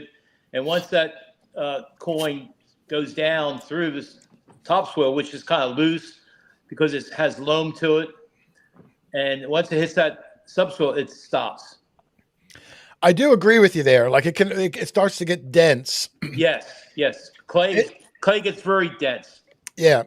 So depending on what it is, I mean, like you said, if you have soft, loose soil, it might fall faster, especially in rain. Over the years, a long period of time. And we do have in the areas that we hunt a lot of rocks, and they'll hit that shale level and just sit there. Yeah, exactly, Doug. Especially where I'm at. We got that shale layer about 10 inches down. We start hitting shale. Yep. Yeah. No, I agree. Let me just finish up this house. I think there's 2 more pictures after this. This was my find. Just looked like a hexagon. Wasn't sure what it was. I thought it was going to be one of those rose tags, Doug. We find those aluminum rose tags. Hate those. I hate those too. But this one, so good. This one turned out, listen, not exactly a treasure, but it was a dog tag. And when you go detecting with Dog Tag Doug and you find a dog tag, nothing puts me. Give it to it. Nothing puts a bigger smile on his face to add a dog. So of course I gave it to Dougie. So that was a great one. Let me see if Jess is here. Jess is not here. So I'm just going to roll into this other one. We'll go through it fast. Let me just make sure I bring it. That was the last. Jason, I'd like to say one thing about the place that you were at just there. Go ahead. What impressed me was the very first time that I was with you there, the owner came out. It's been in the family since that house was built. Yes, it's been in the house since it was built. And I don't want to give too much of the family away. No names or anything, but I was impressed to know that the same family. Yes, and we've done like 3 or 4 houses from other family members, which is not uncommon for us. A lot of times we'll get into that first house, and we very often wind up getting on neighbors' houses, other families, friends' houses. the area where we just were at this weekend.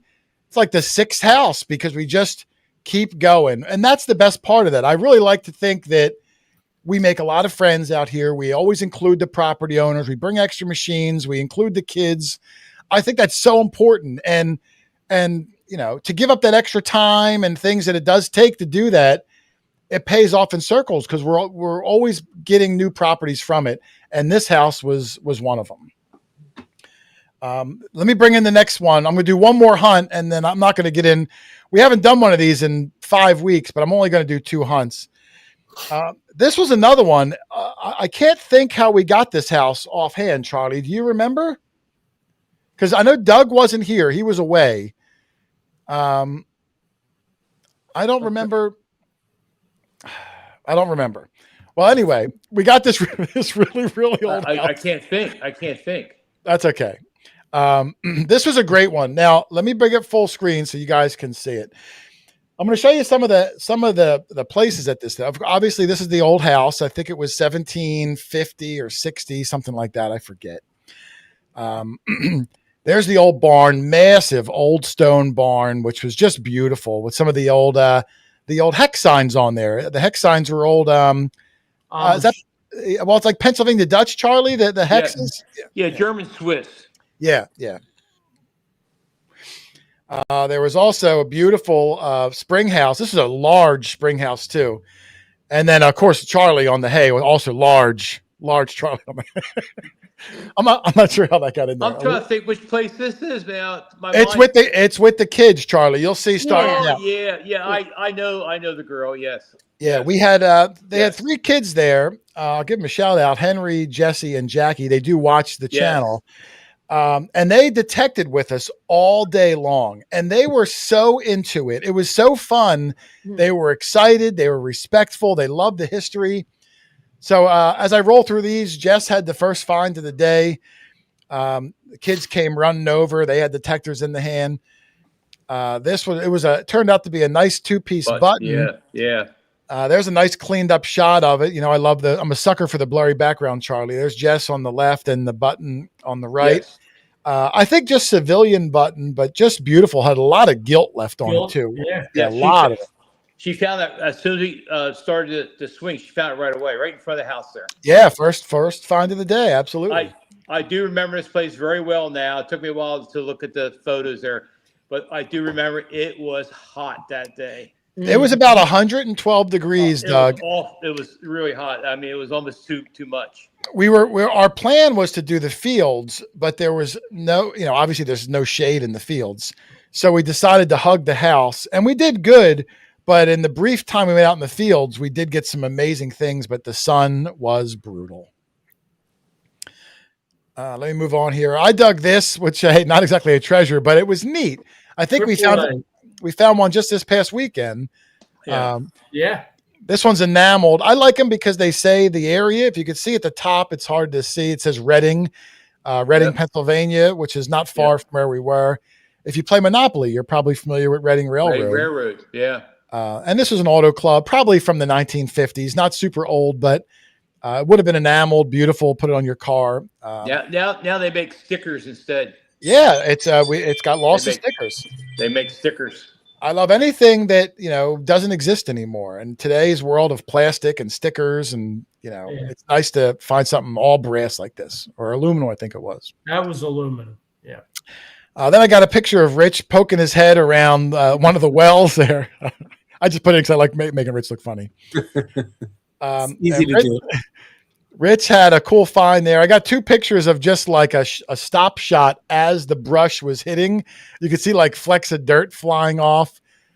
And then I got another one too, I think, because you film in 4K, 60 frames per second, you can stop in just like the action shot of like the brush knocking dirt off. I just think that's cool. I'm the only one that thinks it's cool, but I think it's cool. It is cool. But this is what he had. I mean, we weren't sure what it was. It looked like it may have been a hinge with some decorative brass leaves on the end.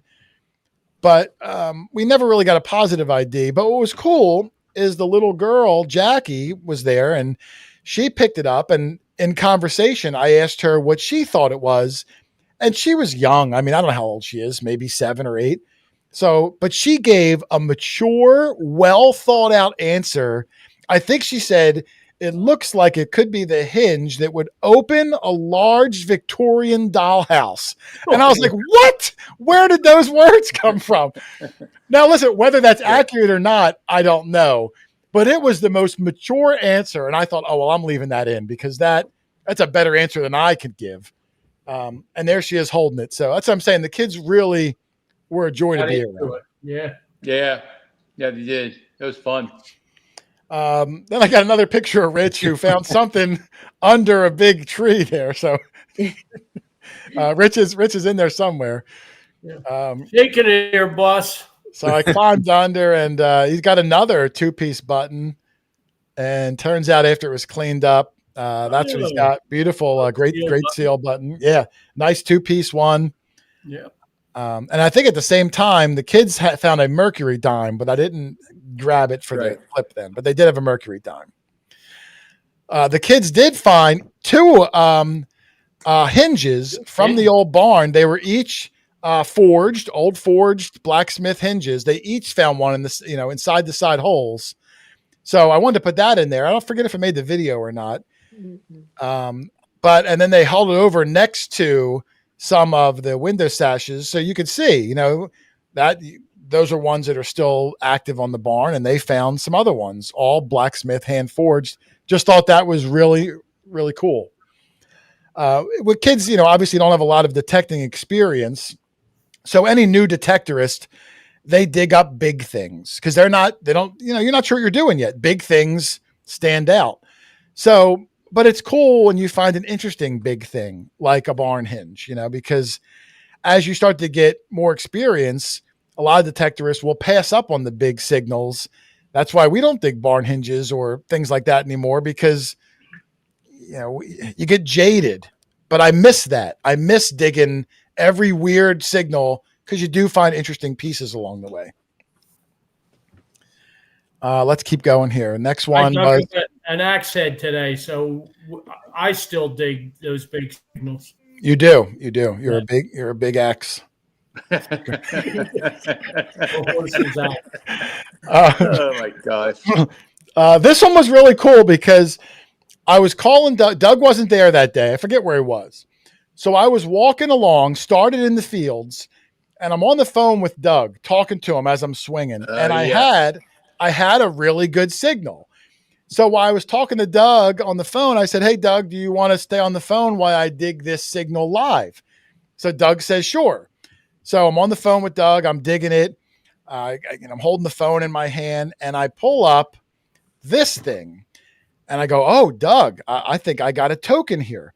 Now, this circle was probably maybe 1/16 of an inch deep. I mean, it was probably on the surface, but I didn't notice it. It was probably just under the surface. And it turned out that the owner told me that there was a tennis court here, and they removed it about 10 years ago and planted grass seed. So when they removed it, maybe turned the ground over, this thing probably almost was basking in the sun for 10 years. So it got like concrete. But when I cleaned it up, this is what I saw on the front side. And I wasn't able to make out anything. I saw what looked like little detail, but not enough. But when I turned it over, Doug, I think Jersey copper. It was a New Jersey copper almost laying on the surface. And I found it and dug it with one hand while I was talking to Doug nonchalantly with the other. So I thought that was just amazing. And of course, 2 of the kids were following me around all day. So they were really excited because they were hoping we found, the one boy wanted to find military stuff, and the other one was hoping we found colonial stuff. So and Jackie wanted to find horse stuff.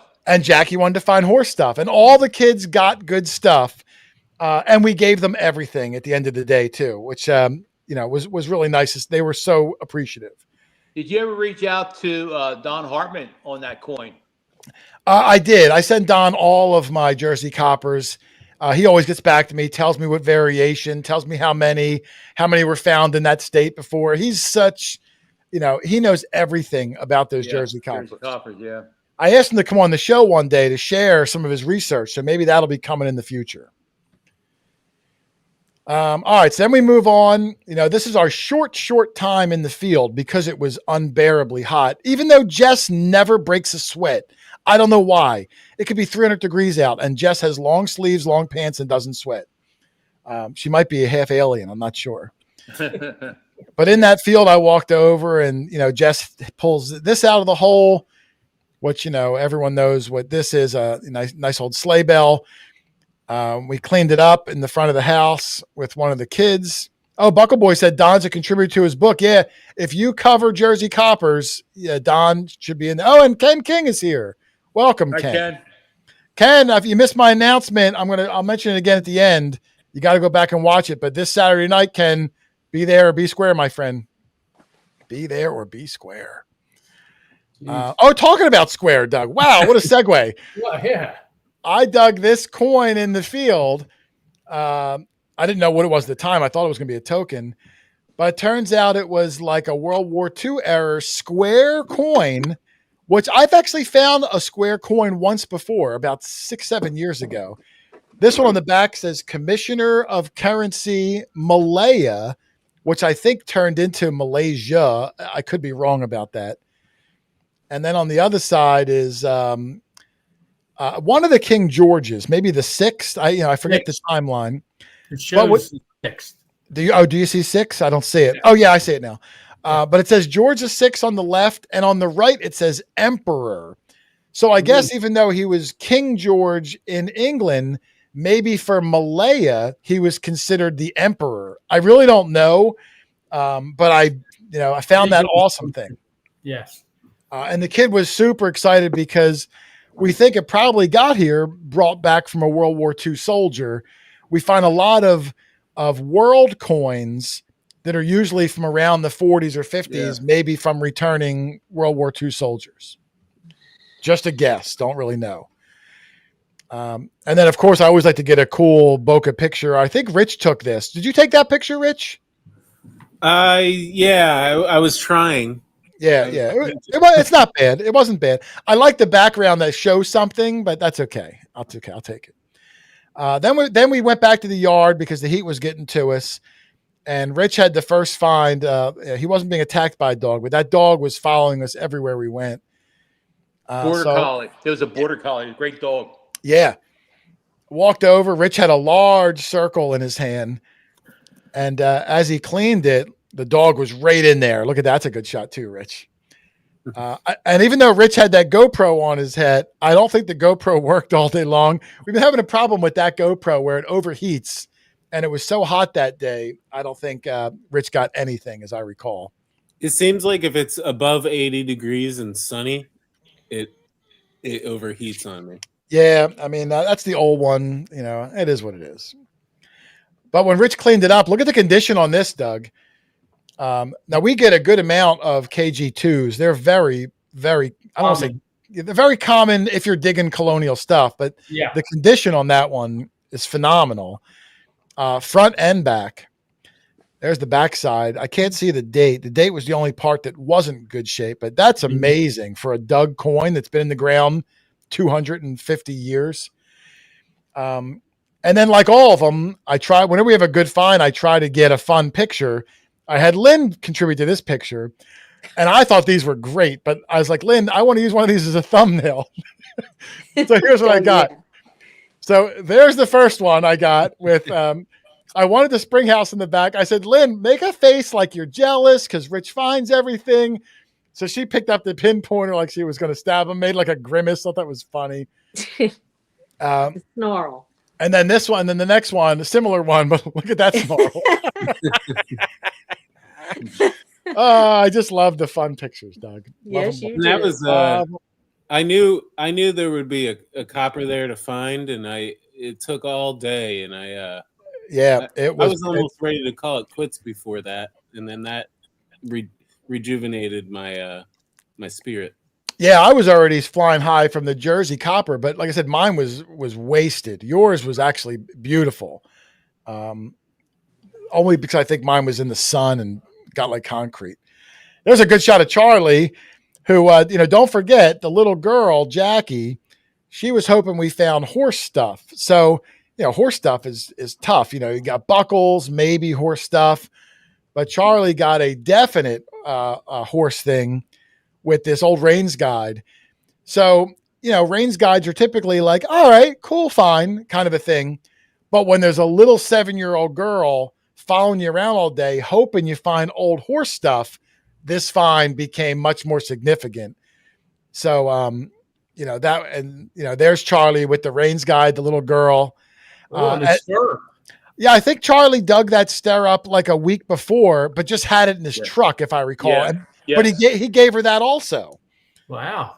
So, yeah, the little girl was super excited to get some of the horse stuff. So, that's what it's all about. Putting smiles on faces, Dougie. Mm-hmm. Yep.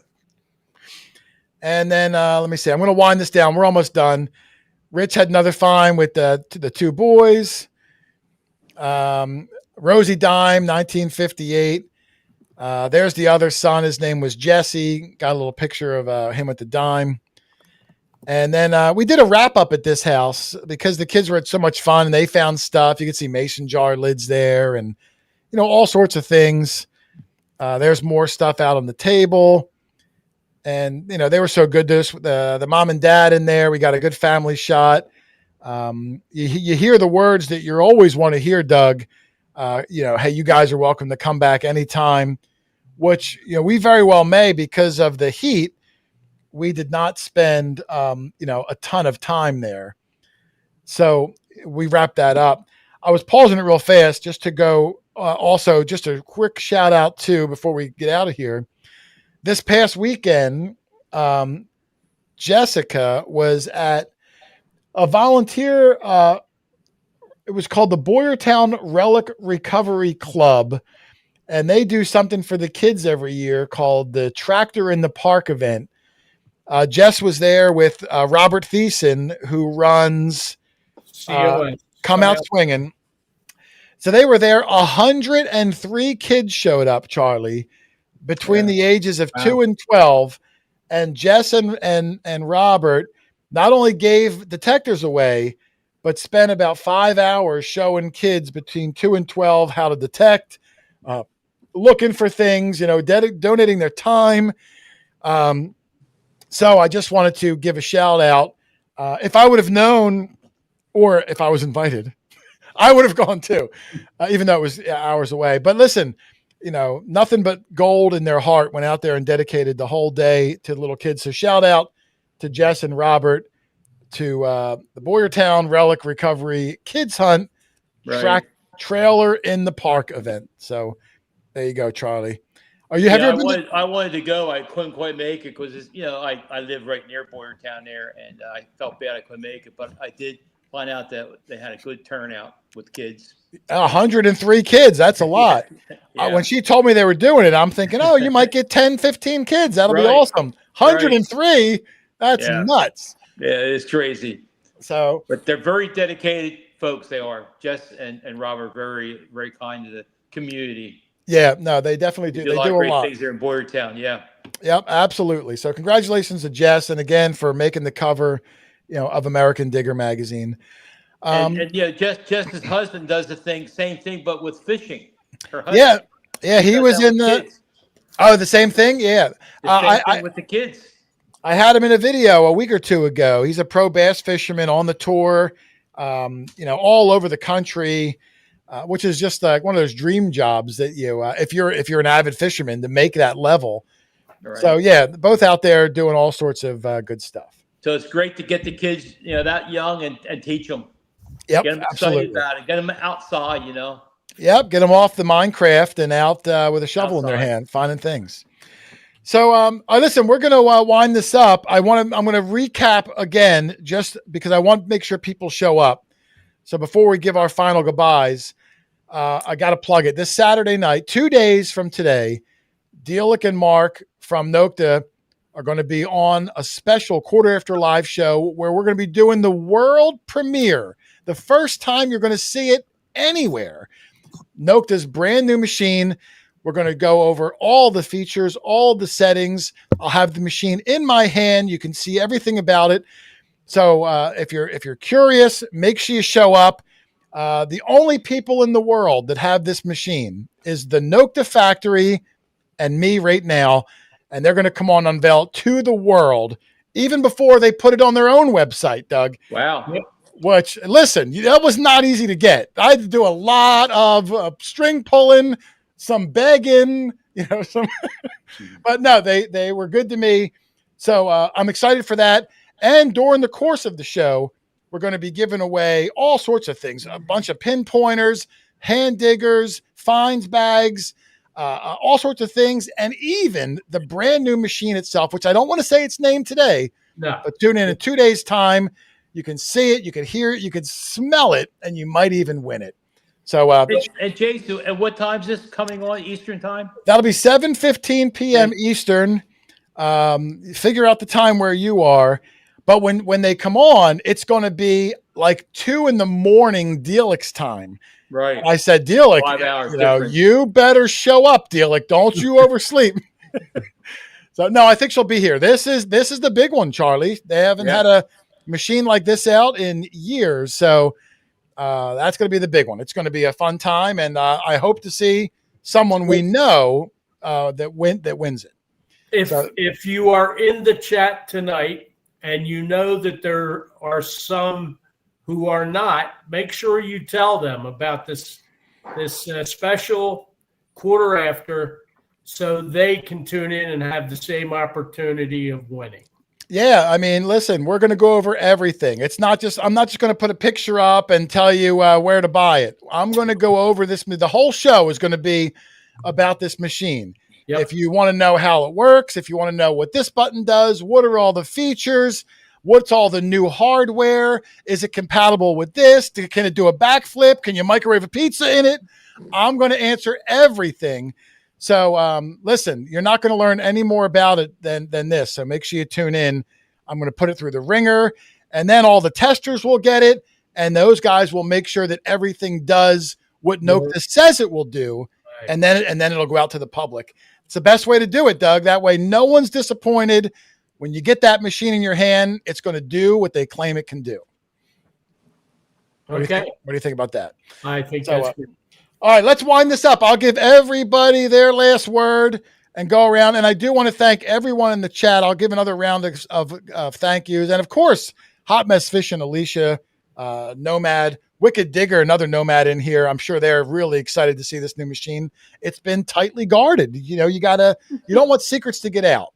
And Dealix wants to do the magic. And for all that hard work, we're going to let her do it.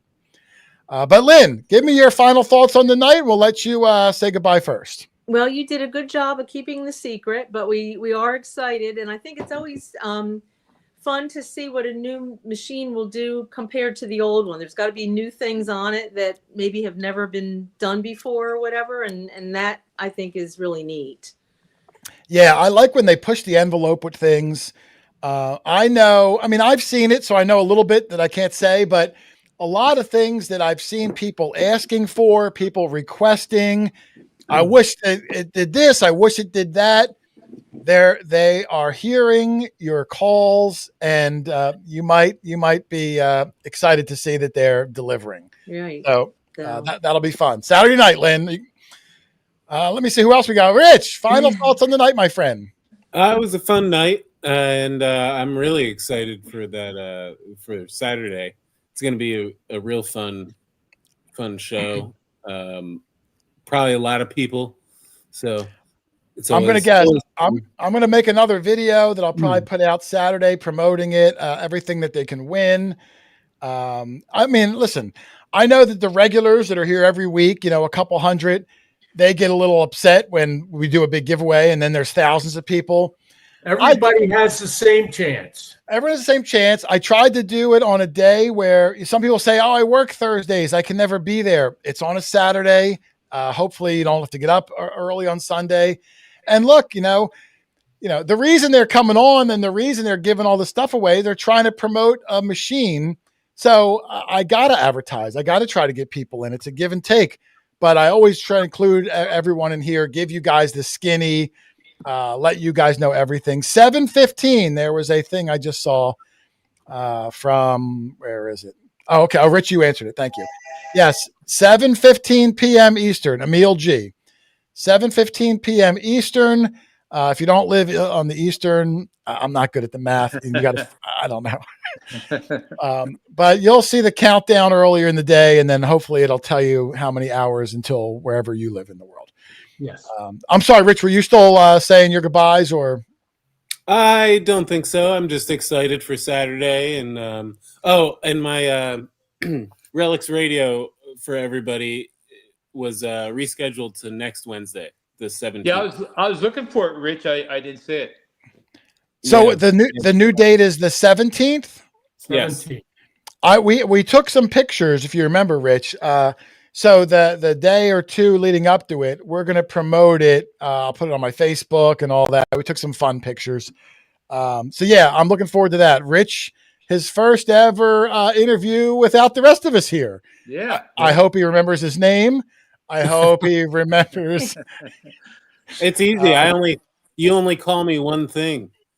Yeah, yeah. Doug has 17 names. That's true. That's true. But I'm curious. I have 17 personalities. So Ken's good. Listen, if you were going to go on any show, I'd say go on Ken's. He's a good talker. Oh, he's in the chat still. he has a way of making everybody look good. Yeah, he does. He does a good job. So you'll look good. You'll sound good. I'm looking forward to it. Maybe we'll all learn something about the enigma that is Mr. Van Winkle. Yeah. I guess Tony will be there also. Yeah, Tony, I'm sure will be there. I mean, I don't know, but I'm assuming he would be. Right. So, all right. Well, Richard, we're looking forward to that. Charlie, any last thoughts for you, my friend? Looking forward to this weekend, also Saturday. Find out more about this new detector. Yeah, I'm excited. And also, that was nice of Matt Jones giving away a ticket tonight for a Digstock. Yeah, I was unexpected. You know what? I should have. I didn't even think when I booked. I didn't even think.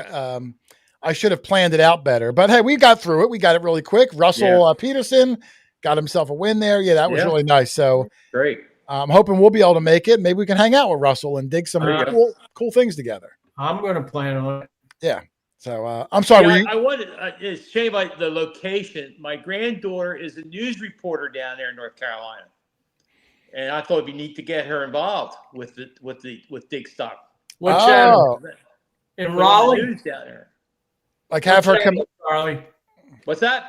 What channel? Channel 5, Raleigh? I think it's 7. 7? Yeah.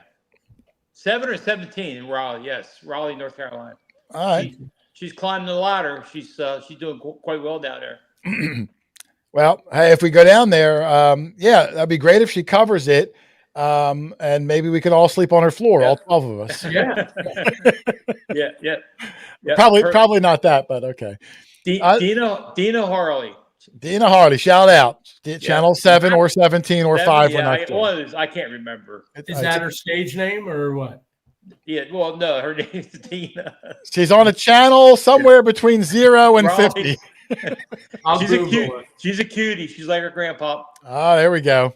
Oh, on her mother's side. Yeah. All right, Doug, final thoughts. We're going 2 hours. I'm tired. I have no final thoughts. No final thoughts. Tuning in. I'm looking forward to Saturday as well. And then Sunday, getting out, doing a little digging. Yeah, we had to move our dig to Sunday because I needed Saturday to prepare for the big show. Yeah. So Sunday we'll be going out. I'm sure we'll find good things. And Doug, I might bring the brand new machine and we'll all play with it. That would be exciting. See how it works. Yeah. So that'll be fun. And I'm going to a wedding Sunday, so I won't be with you. Just cancel that wedding. You'd have more fun with it. Yeah, we got a brand new machine, Charlie. Cancel that. I do want to say something just as a teaser. We've got something special coming up in the next few weeks that we just kind of finalized this past Sunday. And I'm not going to say anything more, but it is really worth waiting for. You're going to really enjoy this. It's a really nice human interest story. So stay tuned. Yeah. What did you say, about 3 weeks, Jay? Yeah, it's going to take a lot of editing, but man, we did something super duper special this weekend. I took a lot of footage, 3 cameras, I got TV shows don't even have that many cameras. Well, I got to go through everything, but yeah, I'm really going for a certain reaction on there. So yeah, that'll be coming, and we'll talk more about that in the weeks to come. But yeah, we all did great. You guys, everybody did great. Yeah. All right, now I'm going to have the final word too, because I want to make one last thank you to Mr. Dog Tag Doug, who once again made me this incredible sterling silver belt filled with old quarters that Doug has dug over the years. Yeah.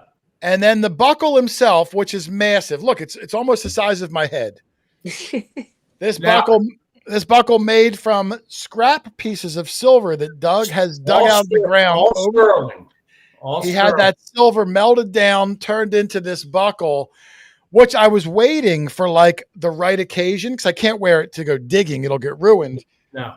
But this past weekend at the special event that we did, which I can't say yet, I wore the belt for the first time ever. Doug's wife even complimented how good it looked on me. Yeah. Yeah. So, it made your outfit, your ensemble. Yes. It matched, it matched my eyes. Rich was with me. Actually, it's the only time we've ever attempted to water hunt. Remember that, Rich? Yep. And if it wasn't for Rich, that belt would still be in the creek. I needed his muscle to get it out. Oh, not this belt. No. I patterned that buckle off of that. What do you remember that, Rich? Yeah, that was. How long did that take us to get?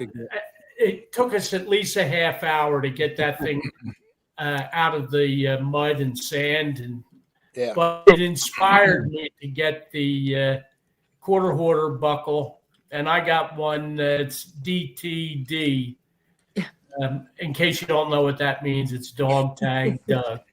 But I thought the quarters were a nice touch on the belt itself, and my buddy did a great job with it. Yeah, people are asking if I'll be giving the belt away during Saturday's show. I will not. But some of the quarters on there too. I mean, there's barber quarters, there's SLQs, and they're all silver. No clad. Somewhere on here is a Cat Bus silver quarter, but I don't see it yet. Like, you must have hit it. Don't hold your breath. Yeah, you must have hit it. Metal Bree-tectorus. Bree, how are you? Thank you all. Great time as usual. The highlight of my Thursdays. Thank you, Bree. And Bree, I hope you show up on Saturday because I know she's a heck of a detectorist herself, and maybe that brand new machine will bring her some extra luck. Yeah, she was at Digstock this past year. She came to Digstock. Yes, I met her. She was very nice. Good. Oh, yeah, very nice. I like her a lot. Good people. So, all right, Doug, we're going to wind this down. So, hey, I look forward to seeing everybody in 2 days' time right here, 7:15 for the big extravaganza. So I'll see you all there. But otherwise, hey, thanks for watching, everybody. Happy hunting, and we'll see you on the next one. Later. Good night, everybody.